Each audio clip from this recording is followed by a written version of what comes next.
Bom, Exato. então vamos começar com um conceito, né, para quem não sabe, o que seria a gestão emocional e qual a importância dessa habilidade no ambiente pessoal e profissional. Muito bem. Nós vamos tentar usar os termos mais simples possíveis para que todo mundo É, entenda, né? Então, gestão emocional é você aprender a se conhecer melhor e saber definir qual é o comportamento apropriado para cada situação. Então, eu ter uma boa gestão emocional é eu saber definir e me conhecer, por exemplo, quando eu tenho uma sensação, uma emoção, eu saber entender isso muito bem. É muito estranho e assim, até às vezes nos entristece ver alguém que sofre e a pessoa passa anos sofrendo e você pergunta assim, mas por quê? O que está acontecendo com você? E a resposta é, não sei, eu não sei, né? Como assim não sabe, né? Você tem que investigar, você tem que ir a fundo, né? Por que que eu sinto inveja dessa pessoa? Por que que eu sinto ciúmes? Por que que eu sinto raiva? Por que que eu sinto ódio? Eu não posso simplesmente sentir e aceitar a sensação por si mesma. Eu tenho que me investigar, eu tenho que me perguntar por que que de alguma forma eu estou invejando alguém. Eu tenho que, por que que isso está gerando essa emoção em mim, essa sensação em mim, esse sentimento. Então, gestão emocional tem a ver com isso. É eu me conhecendo, saber lidar com o meu comportamento, saber escolher qual o comportamento apropriado para cada situação. uhum. Porque toda emoção vem de algum lugar, né, doutor? Tem alguma coisa despertou aquilo, né? E a gente precisa, primeiramente, da consciência para poder administrar isso, né? A gente geralmente lembra do que a gente fez, né? Você fala bem assim, ah, eu fui e falei tal coisa, mas a gente não se questiona o que que eu pensei na hora que eu fiz, o Sim, que estava passando, o que que eu senti na hora que eu fiz, é verdade. né? Por que que eu senti aquilo? Então, aquilo que eu penso está relacionado àquilo que eu sinto, que está relacionado àquilo que eu faço. É uma coisa que está totalmente vinculado. Então, sempre vai ter uma emoção relacionada, né? E eu tenho que saber lidar com isso. Exemplo simples, né? Às vezes eu estou num ambiente em que eu estou me sentindo julgado, eu sinto uma emoção de vergonha, de inapropriação e eu saio daquele ambiente. Quem me vê só me vê saindo, né? Se eu falar com um tempo depois, eu posso falar bem assim, ah, eu senti um negócio ruim e eu saí. Eu tenho que aprofundar. O que é esse negócio ruim? Por que eu me senti inapropriado? Por que eu me considerei tão frágil a ponto de o julgamento do outro me afetar tanto? Então, esse tipo de questionamento faz a gente crescer, a gente aprender mais de nós mesmos e gerar um crescimento na nossa saúde mental, um desenvolvimento na nossa saúde mental. Certo. E quais são os sinais da falta de gestão emocional? Geralmente, a falta de gestão emocional tem a ver com descontroles, tem a ver com desconhecimento de si, aumento de impulsividade. Isso são sinais que essa pessoa, a dificuldade em lidar com o outro, né? Lidar com o coletivo, a dificuldade em lidar com a opinião contrária, de estar num relacionamento. Então, por exemplo, quando eu vou sentar com você e nós vamos discutir um assunto, eu tenho que entender que eu não tenho que vencer, isso não é uma batalha, isso é uma conversa. Né? Então, se você tem direito a um contraditório, a uma opinião diferente da minha, eu tenho que saber ouvir, eu tenho que saber respeitar a sua opinião. Pode ser até que eu ouvindo você eu aprenda muito, eu vejo o quanto eu estava equivocado. Então, ter gestão emocional melhora a nossa capacidade de lidar com o outro, de ter uma vida social. Então, o ouvir é essencial, né, nessa administração dessa gestão, né? O ouvir o outro. Totalmente. Você E isso está tão sabe que. difícil hoje, né, doutor? Exatamente. As pessoas não querem ouvir, primeiro porque não se tem mais tempo para muita coisa. Na verdade, tempo tem, não se tem uma boa gestão do tempo. não é? Isso, é verdade. Então, tempo tem ao mesmo tempo de sempre. Não se tem uma boa gestão do tempo. Então, a pessoa, por não ter uma boa gestão do tempo, porque tiveram várias, vários atributos recentes, né? Vários aplicativos de celular, vários tempos que você gasta com. E aí a gente pode citar, né? Big Brother Brasil, aplicativo, né? Tempo de Netflix, tempo de WhatsApp, e assim por Instagram, diante, TikTok. Instagram, TikTok e tal. E a gente acaba. E é uma coisa que é muito prazerosa, né? Você vai no TikTok, você tá vendo, aí você gosta, aí você vai pro próximo vídeo, Coisas e é curtas. prazeroso isso.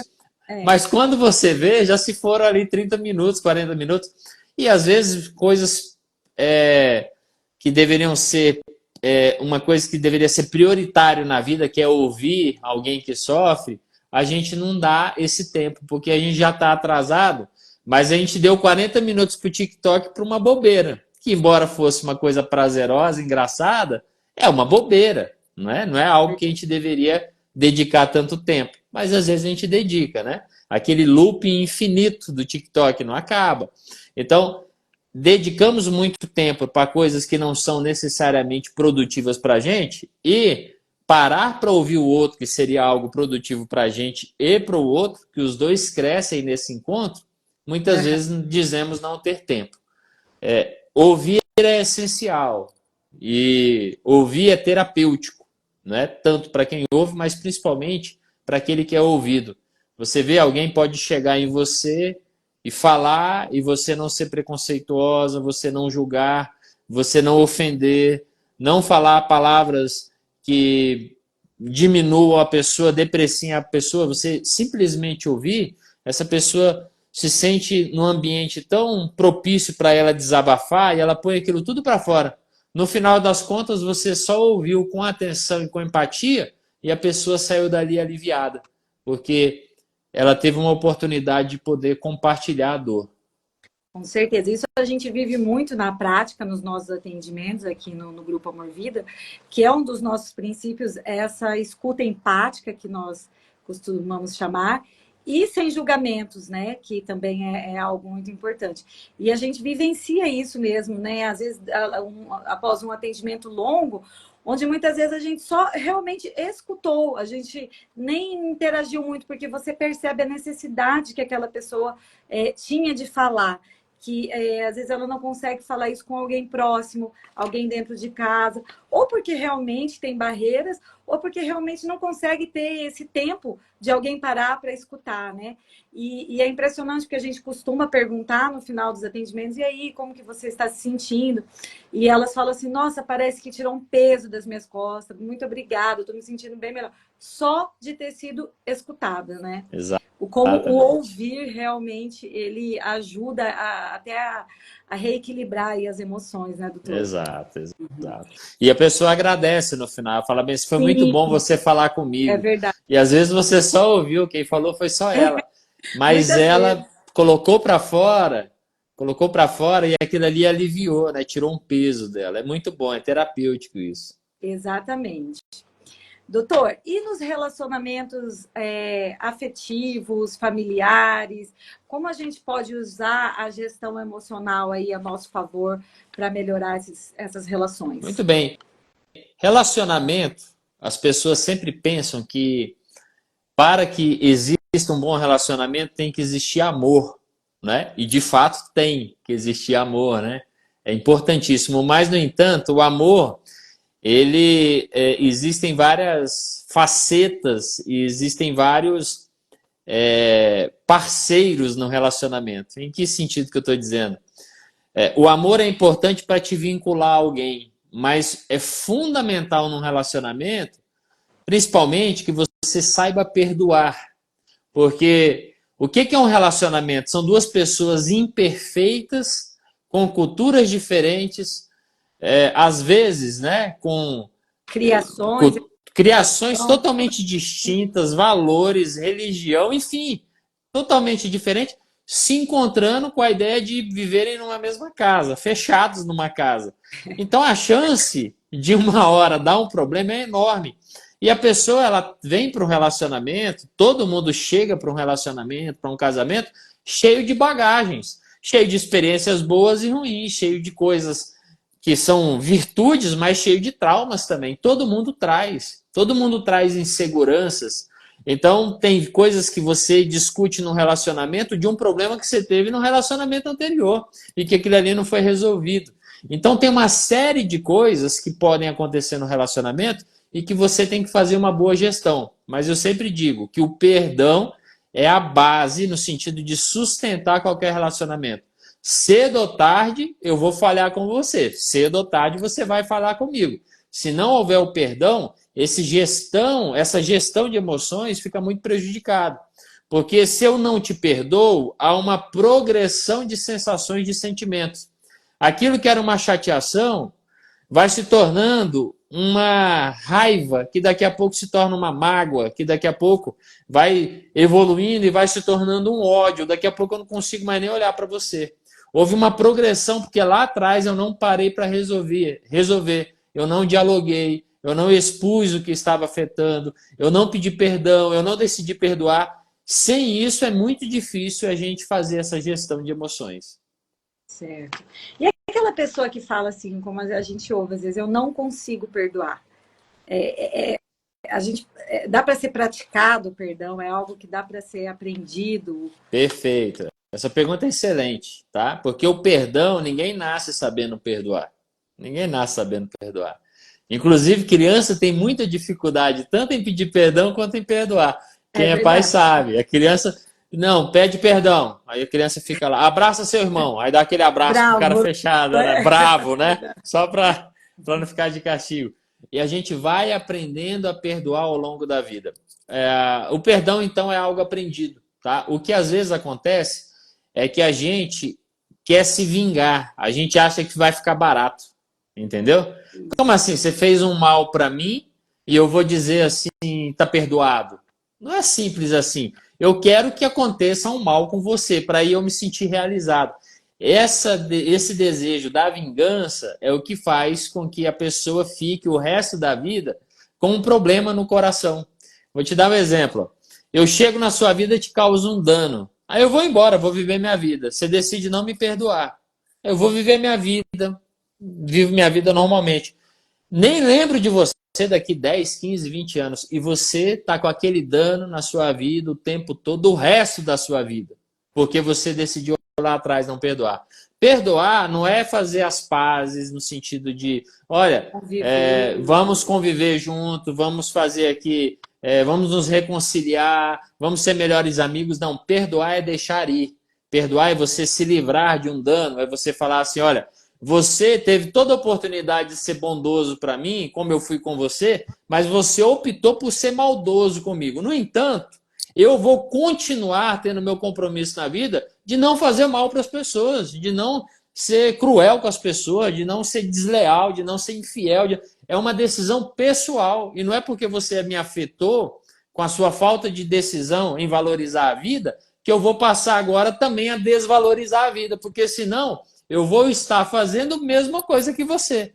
E a minha decisão não é em valorizar a vida, de não querer que você morra, decidir que não querer que você se dê mal na vida, decidir que não querer que eu me vingue de você, não. Vai viver sua vida, no entanto, eu não vou carregar essa mágoa dentro de mim. E aí é claro que o perdão, existem níveis de perdão, existem gravidades de acontecimentos, mas existe o perdão cognitivo, que é a nossa decisão em perdoar, e existe o perdão emocional, que é um processo. A decisão é imediata. Quando eu decido perdoar, inicia um mecanismo cerebral de eu me livrar de uma nova forma de me conectar com a vida. Mas a partir dali, aí existe um processo de perdão emocional, em que a marca dessa cura é quando eu consigo lembrar do evento sem trazer comigo dor, sofrimento, mágoa, ou seja, virou um evento histórico na minha vida, não é mais algo que me faz sofrer. Perfeito, né? É um novo olhar, né? Um novo olhar. É uma ressignificação de tudo. Legal. E a gestão emocional no ambiente profissional, doutora? A gente está vendo muitas pessoas adoecendo, né, por conta aí do ambiente de trabalho, muitas vezes de não saber lidar com pressão, de não saber trabalhar em equipe e muito afastamento, né, por depressão, por transtornos. Como que a gente também pode usar a gestão emocional a nosso favor dentro do âmbito profissional? Você sabe que o jeito correto de você trabalhar vidas humanas, eu vou dar exemplo do sistema bancário, tá? O jeito correto seria o seguinte: o banco, os banqueiros, não os bancários, os banqueiros, os donos do banco, falar o seguinte: ó, nós vamos fazer uma preparação para que os nossos funcionários tenham uma boa base emocional para lidar com o cliente e com as pressões do dia a dia. Esse seria o caminho correto. Então, nós vamos preparar os nossos bancários para trabalharem. No entanto, o banco, de modo geral, pelo que eu estou percebendo, claro, vai ter exceções, mas de modo geral o que eu percebo é que cada vez mais as pessoas estão mais preocupadas com números do que com gente. Então, eu como dono de banco hoje, eu quero lucrar. Eu não estou muito preocupado se o meu bancário vai sofrer, vai se afastar. Então você vê que as escolas estão caminhando nesse rumo. Você vê, pega uma escola, tem 30% de professores afastados. E as Verdade. pessoas, ao invés de. Opa, peraí, tem algo muito errado aqui acontecendo. Ao invés disso, não, elas já se baseiam em funcionar a escola, o banco, o trabalho, já funcionar contando com essa ideia de 30% de afastamento. Então já há uma contratação maior, uma rotatividade maior, considerando que de tempo em tempo 30 e poucos por cento vão estar afastados, mas a gente tem profissional para ficar apagando incêndio, para substituindo, ou seja, numericamente a gente continua lucrando, mesmo que seja necessário prejudicar e destruir muitas vidas para isso. Eu sei o que eu estou falando porque eu atendo, você sabe. Nós lidamos com saúde mental, a gente sabe o que a gente está falando. Não é demagogia aqui. Isso é um crime que é feito. Isso é um crime. Porque o profissional está adoecendo no trabalho, não tem ninguém dando valor devido do banco, aquele que emprega, não está dando valor devido. Ele está Verdade. só fazendo uma rotatividade profissional. Aí esse profissional adoece, chega a um ponto que ele não consegue mais nem passar na rua do banco, ele não consegue mais nem ver a cor do banco. Ele está assistindo uma televisão ali, passa a propaganda do banco, ele desliga a televisão que ele não consegue nem ver. O Vira um trauma que se martírio, né? gerou, o martírio, uma coisa que é traumática. A pessoa cria um transtorno de estresse pós-traumático da angústia que é viver naquele ambiente de tanta cobrança, exposição, assédio e ninguém faz nada. Aí o que acontece é que esse profissional aposenta, sabe o que acontece? Ele é substituído. Aí entra e vira esse ciclo em que os profissionais que estão ali na frente estão sofrendo cada vez mais e os donos do banco estão só substituindo e lucrando cada vez mais, porque o que importa para eles é número, é meta de final de mês. Bateu essa meta, dobra a meta, exige cada vez mais da pessoa e a pessoa vai chegando uma exaustão, um clima de competição horrível, que você não pode mais confiar na pessoa que está ali. Entra um profissional de atestado, há toda uma artimanha formada no banco para que essa pessoa seja mal vista, como alguém que abandonou o grupo. Mas ninguém avalia por que essa pessoa entrou de atestado que está no esgotamento, desejando a morte pela angústia que é conviver ali. Então isso é traumático. Então esse desabafo meu como profissional é um grito para que as pessoas percebam isso e que tem que existir alguma mobilização de que esses profissionais devem ser respeitados, professores têm que ser respeitados, professores que estão cada vez mais em situação de burnout, de esgotamento, de falta de segurança no trabalho e assim por diante. Então, isso é horrível.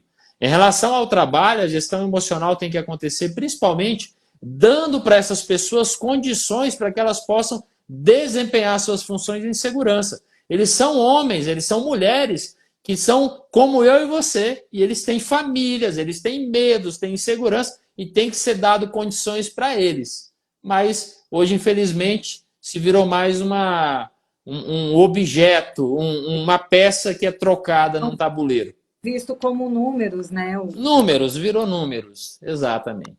Inclusive, a Gis Cavassi escreveu aqui no chat, gestores também precisam ser formados, especialmente para terem empatia. Perfeito. Eu acho. Gestores têm que ser formados. Olha, ser gestor não é fácil, né? E tem que ter empatia, exatamente. Tem que ter o gestor, embora nós saibamos que tem muita questão política envolvida, mas o gestor tem que ser técnico, o gestor tem que ser humano, ele tem que saber ter um aspecto político, claro, que tem que ter essa dinâmica, né, de falar com os poderes e tudo bem, mas tem que pegar Com o humanidade. profissional que está ali com humanidade, ouvir o professor, ouvir o profissional que está ali, que tem. E uma coisa importante: tem muitos profissionais, vou dar o exemplo de uma escola, vamos dizer que eu sou um gestor numa escola, tem muitos profissionais ali dentro que estão há mais tempo, que têm mais vivência, que conhecem mais aquela cultura. Antes de eu chegar naquela escola, eles já suavam a camisa ali, já derramava lágrima ali. Então eu tenho que respeitar essas pessoas e entender que eu, como gestor, tenho muito a aprender com essas pessoas. E que o problema é que às vezes eu, como gestor, eu já considero que o meu cargo alguém vai querer tomar. Então eu não sou um gestor líder, eu sou um chefe.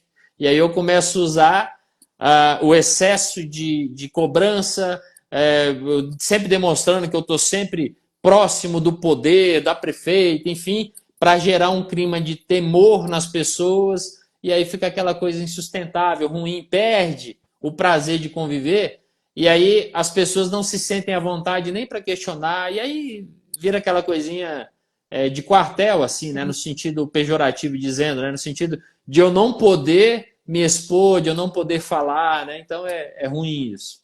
Legal. Importante esse alerta mesmo. Doutor, e quais são os principais desafios que as pessoas encontram para gerenciar as suas emoções? Muito bem. Eu acho que o desafio para gerenciar, primeiro, é você, porque assim, ó, você passou anos e anos da sua vida vivendo de uma forma, não dando atenção, né? Não parando para pensar, para se avaliar, para se conhecer. A gente quer conhecer o mundo todo, viajar, mas a gente não quer conhecer o nosso interior, o nosso cérebro, a nossa mente, né? Tem medo de se conhecer. Então, um grande desafio, ao meu ver, é você mudar. É você entender que você viveu 20, 30, 40 anos de uma forma e parece que não está fazendo bem, né? Parece que no final do dia essa conta não está fechando. Está te dando uma tristeza, está te dando uma solidão, uma angústia. Então, é essa capacidade de você parar e mudar o jeito de funcionar, né? De lidar com a vida. Então, acho que o grande desafio é esse. É o desafio da mudança. Você está disposto a mudar a forma, né? A ampliar a sua visão da vida, a partir de uma ampliação pessoal, uma ampliação de como você se enxerga. Então, acho que esse é o grande desafio. A partir dessa mudança interior, as coisas vão se tornando mais simples, ao meu ver. Quando você começa a se conhecer melhor, você vai tendo melhores ferramentas, melhores recursos para lidar com as dificuldades do dia a dia. Legal. E assim, e também as pessoas entenderem que é um processo, né? Porque não é do dia para a noite, é uma desconstrução muitas vezes, né? Daquilo que você ouviu a vida inteira, de questões culturais, e que de alguma forma estão te afetando, e em algum momento é preciso parar, olhar para dentro, desconstruir certas coisas, né? Recomeçar novamente.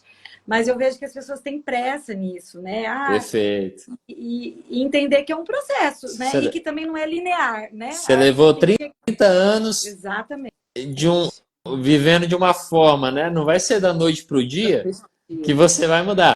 É claro que você não vai precisar de 30 anos para mudar, né? Mas Sim, tem um sim. processo. Você vai lidar com algumas ideias que você tinha, né? Algumas convicções que você vai ter que estar quebrando, vai ter que estar confrontando aquilo. E às vezes também vai se ver repetindo as mesmas coisas, né? Porque é isso, cai, levanta, continua, né? Perfeito.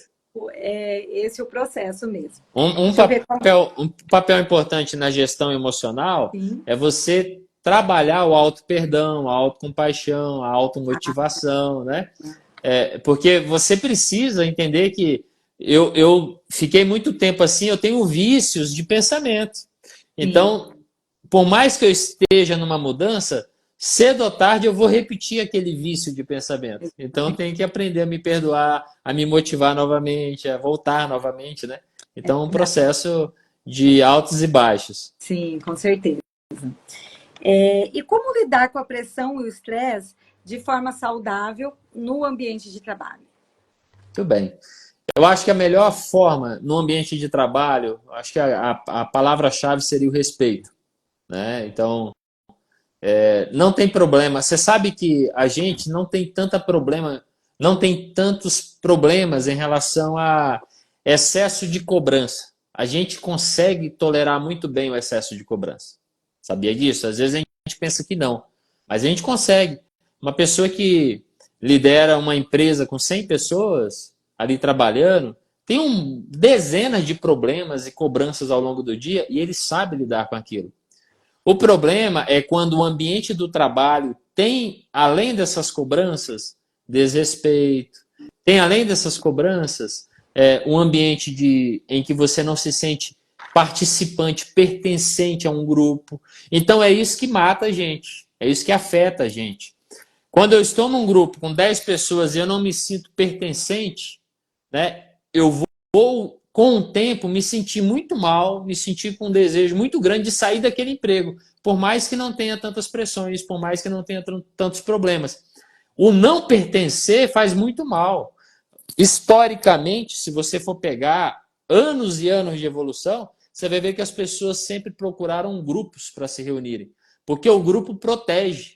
Quando eu estou pertencente a um grupo, eu me sinto protegido, eu me sinto até mais corajoso. Quando eu estou sozinho, não. Quando eu estou sozinho, eu estou vulnerabilizado. Então, não, a questão do trabalho, da pressão, não é o excesso de pressão, necessariamente. É se eu estou sendo respeitado, se eu estou pertencendo, se as pessoas estão dando valor a mim, e principalmente, isso daqui é uma coisa importante, se o meu trabalho está sendo resolutivo, porque é muito ruim, não é eu ter 10 problemas no meu dia. Ruim é eu ter 10 que somaram-se a outros 10 mais outros 10 mais outros 20 que nunca são resolvidos. Então isso afeta muito. Quando a gente consegue ter uma boa resolutividade, o trabalho vai muito bem. Legal. Doutor, e agora uma pergunta que eu quero saber, pessoal mesmo. A gente ouve muito falar sobre essa questão do trabalho. Você tem que amar o que você faz? Olha só, eu acredito que a gente tem que. Depende do que significa o amor, né? Mas eu acredito que o amor, que eu vou explicar o que é o amor para mim. Amar para mim é muito mais do que um sentimento. Amar é você dedicar para fazer o melhor naquilo, para desejar o melhor. Então, quando eu amo uma pessoa, eu tenho ações que beneficiam essa pessoa para o crescimento dela, para que ela para que eu a proteja, para que eu a ajude. Então, isso para mim é amar. É mais do que emoção, né? Não é aquela coisa de filme de, tô amando, né? Te vi, tô amando. Sim, sim. Então, isso eu vejo mais paixão, tara, Fazer enfim. com propósito, né? Fazer exatamente. Então, é preciso gostar do trabalho? Eu acredito que sim. Eu acredito que é muito difícil você ter um bom desempenho num trabalho se você não se identifica com ele, se aquilo ali não te dá um certo prazer. É Realmente. aquela ideia da pessoa que está ali num caixa do supermercado, aí passa a compra, aí, sabe? Aquela coisa Automático, né? mecânica, automática. Aquilo ali, com o tempo, é angustiante se ela não estiver ali procurando interagir com as pessoas, gostando daquele trabalho, se sentindo útil, aquilo ali vai ficar no automático. E eu vou dar o meu exemplo. Imagina eu, se eu não gostasse, lidando com pessoas todos os dias, atendendo dezenas de pessoas, lidando as pessoas falando de problemas o tempo todo, chorando, angústia, ansiedade, depressão. Se eu não gostasse disso, seria uma coisa extenuante para mim, angustiante. Eu ia ter que ficar viajando o tempo todo, eu não ia conseguir ser um psiquiatra por muito tempo. Então, eu acredito que para que você faça por longo prazo alguma atividade, você tem que ter uma identificação, tem que gostar, tem que amar o que você faz. Bacana. Ok. Vamos ver mais perguntinhas Se é aqui. um servicinho ali de freelance, alguma coisa, e tudo bem, a pessoa consegue, né? 2 meses fazendo uma atividade, mesmo que a pessoa não se identifique por uma questão financeira, consegue. Agora, uma coisa de longo prazo, é muito difícil a pessoa ter alegria de repetir uma coisa que ela não gosta de fazer. Eu concordo também. Vai ficando muito desgastante, né, com você. Demais, demais, demais. Tá.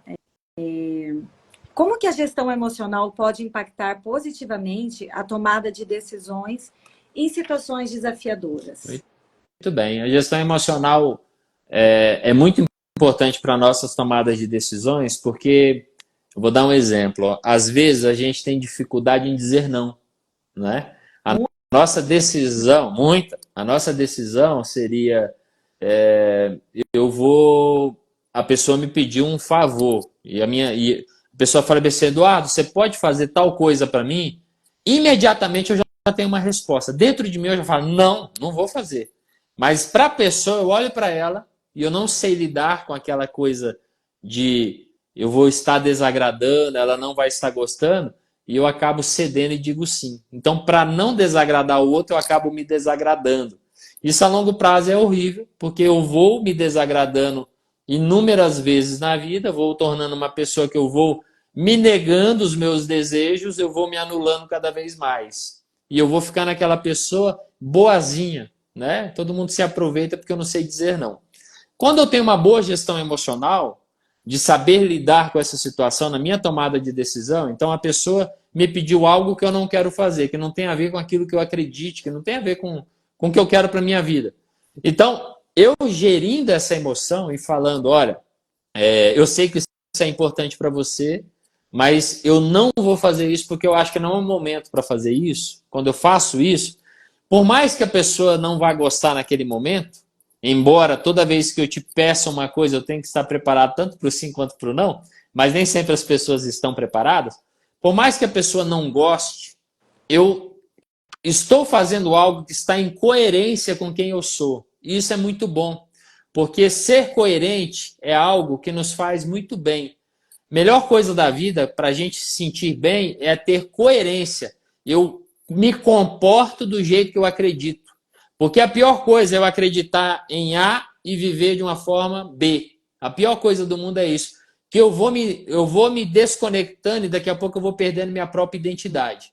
Então, ter gestão emocional para comportamento é isso. É você saber qual é o comportamento apropriado, mesmo lidando com medo, né? Eu tenho medo de ser rejeitado, mas, embora eu tenha esse medo de ser rejeitado, porque agradar pessoas é importante para mim, no entanto, ser coerente é ainda mais importante para mim. Então, baseado na minha busca por ser coerente, independente das emoções que eu venha sentir, eu vou lidar com elas e eu vou manter um comportamento de coerência. E eu vou dizer não, sim. Por mais que essa pessoa não goste, eu estou coerente com quem eu sou. Muito bacana. E eu falo por experiência própria, porque eu tenho praticado muito esse dizer não e como é libertador, né, doutor? Quando a gente faz. E você Porque sabe que você vai aprendendo, né? exatamente, você vai aprendendo e a gente fala o sim sem querer para não deixar o outro no desconforto. Mas aí quem fica no desconforto somos nós, né? Uma por Exatamente. estar fazendo uma coisa que você não queria fazer e outra porque você fala, poxa, eu não dei conta de falar o não. Você fala, Então, você faz a coisa xingando a si mesmo, não é? exatamente, com raiva de você, porque você, né, não fez. Exatamente. Então é muito bom quando você vai se libertando disso, e também é um exercício, né, que a gente vai praticando, mas cada vez você vai conseguindo mais, e a sensação é essa, né, de conexão com a sua essência, com o que você acredita, coerência, né, com as suas vontades, e isso realmente traz um sentimento muito bom, como você Exato. falou aí mesmo. Tá, vamos ver o que mais a gente tem aqui de pergunta. Enquanto você procura, posso só complementar uma Claro, coisa? Às vezes a gente não fala o não com medo da pessoa nos deixar, não é? No entanto, a pessoa que nos faz, a pessoa que nos apaixona, né, que a gente olha e fala assim, nossa, cara, gostei dessa pessoa, essa pessoa especial é a pessoa que tem identidade, é a pessoa que é segura de si, é essa pessoa que a gente quer estar perto. Não é um inseguro, não é aquele que fala bem assim, sim, sim, sempre diz sim. Essa pessoa que sempre diz sim, depois de 1, 2, 3 anos, ela vai te falar bem assim, eu sempre fiz tudo para todo mundo e ninguém me valoriza. Mas sabe por que que não valoriza? Porque nem a pessoa se valoriza, né? O valor da gente é a gente que dá. Então, se eu não estou me valorizando, quem é que vai me valorizar? Né? As pessoas valorizam aquele que brilha, aquele que tem identidade formada, aquele que não tem medo de desagradar. Então, nessa busca nossa de sermos desejados pelo outro, a gente escolhe o pior, a gente escolhe a nossa depreciação, a gente vai perdendo o valor, a gente vai perdendo o valor que a gente deveria dar para nós mesmos. E a gente vai perdendo esse valor e a pessoa não vai dar o valor que a gente gostaria de ter. Né? Perfeito. Realmente, né? Se a gente for ver quem são as pessoas que a gente admira, sempre são essas pessoas que sabem se colocar, né? Que sabem se impor, porque é aquela história, né? O bonzinho chega uma hora que ele faz mal para ele mesmo, né? Bonzinho só se ferra, o pessoal diz. Ué, É bem... só se dá. Não é meme, né? É Não, verdade. não, é verdade. Bonzinho só se ferra. Tá certo. E, doutor, quais conselhos você daria para alguém que está começando a trabalhar a melhoria da sua gestão emocional? Conselho que eu te dou é persistência. É que você tenha bastante humildade para aprender, né, a lidar com você mesmo, né? E persista, tenha essa capacidade de se motivar a cada vez mais estar aprendendo sobre si, né? A gestão emocional é você estar buscando estar em paz consigo mesmo. Isso é muito bom. Por exemplo, ó, eu olho para mim e eu vejo algumas qualidades e eu vejo alguns defeitos. E tá tudo bem ter defeitos. Eu não tenho que ficar me punindo, me culpando, me recriminando. Sabe por quê? Porque eu não sou perfeito, você não é perfeita, né? Perfeição é um atributo que os humanos dão para Deus, dão para uma divindade. Eu não sou perfeito, nenhum ser humano é perfeito. Então, eu tenho que olhar para mim como um ser imperfeito. É claro que eu não vou ser um colecionador de erros, eu não tenho compromisso com erros.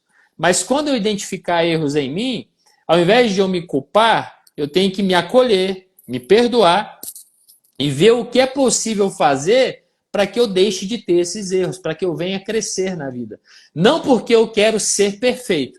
Perfeito ninguém nunca será, mas porque eu quero ser uma pessoa melhorada, uma pessoa que está numa crescente na vida. Então, aquilo que eu fazia antes, que machucava as pessoas e me machucava, me distanciava das pessoas, eu vou procurar agora entender as emoções relacionadas àquilo, por que eu era áspero, e quando eu me mostrava muito forte, na verdade, é porque eu tenho uma grande insegurança por trás disso. Então, por eu ser muito inseguro, eu quero me mostrar muito grande.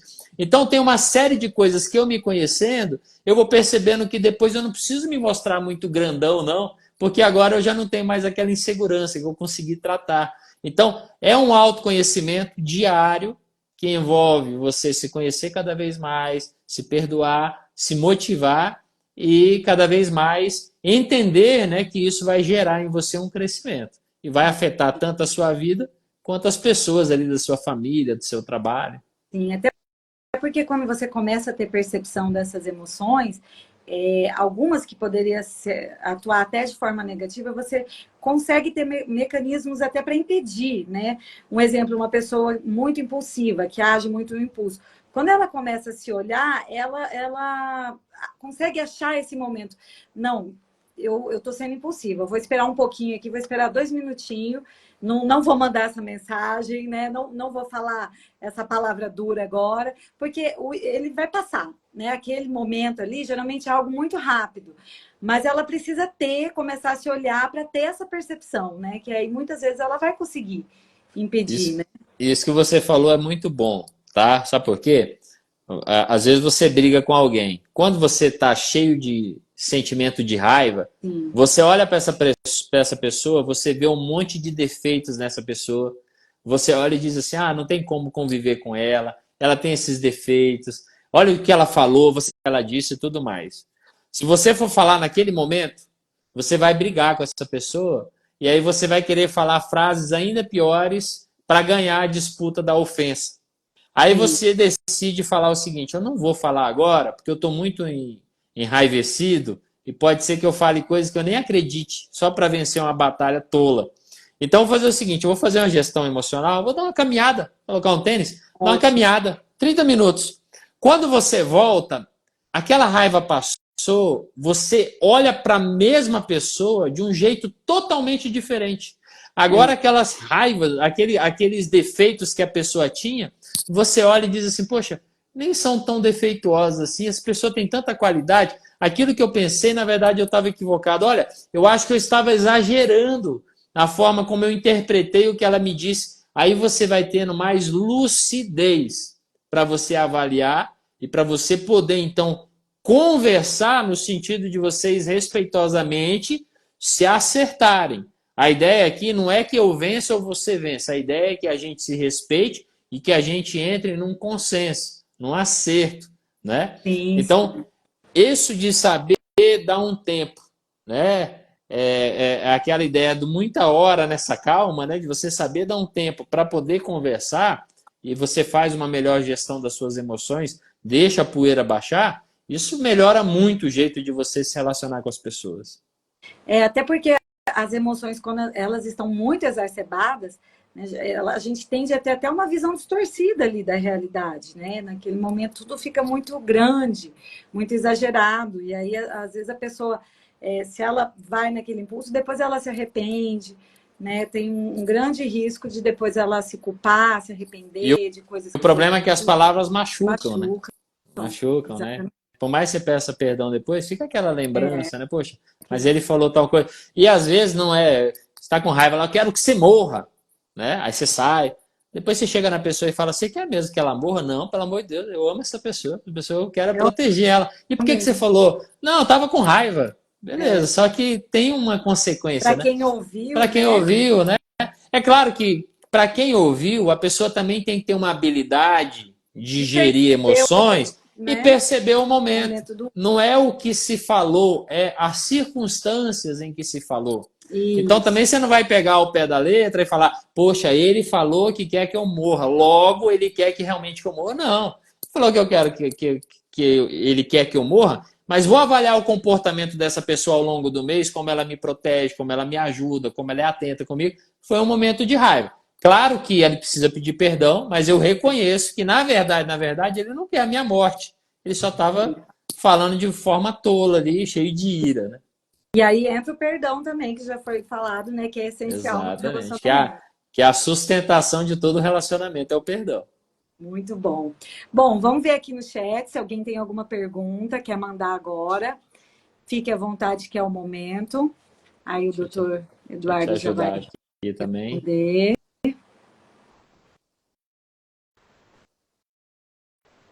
Ah, Estou até subindo aqui também para ver se a gente perdeu alguma coisa. uhum. Teve relatos da. Tem uma pergunta